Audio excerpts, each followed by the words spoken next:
Sunday karate do's training. Ganda sa likod. Harap nga. Harap muna. Walang coke float. Harap ng maayos. Harap. Walang coke float. Diretso. Diba yun, no? Dahil sa coke float, titingin siya sa akin. After her karate Di na tayo training, mag-coke float. Titingin lang ako. Ayan. Tapos ng training, guys, mag-ano tayo, mag-echecheng tayo dito. Kasama kayo? Opo. Ano yan? Anong kaguluhan yan? Pamaypay. Mag-attendance lang. Mag-attendance din ako?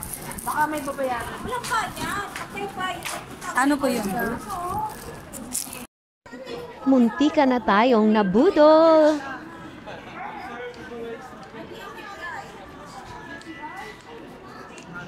Muntik na tayong nadali dun ah. Ingat tayo guys, yung mga nasa mall na nang di-discarte talaga. Napa-stuck tayo doon, may free daw, pero at the end, may bayad tayo guys. Ang dami. Ano na? Hindi kailangan. Kailangan ka dyan. Price lang yung matiko. Ay nako, na-hold up na naman tayo guys. Ang ating lalagin din. Po talaga tong aking dalaginding kahit busog yan. Kahit nakakain na sa bahay, nako, talagang gustong-gusto pang kumain ng rice at saka coke float. Tama mo muna. Yan.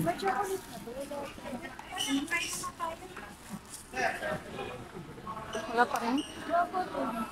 Pero hindi yan sinabi kanina. Yes, binigyan ako.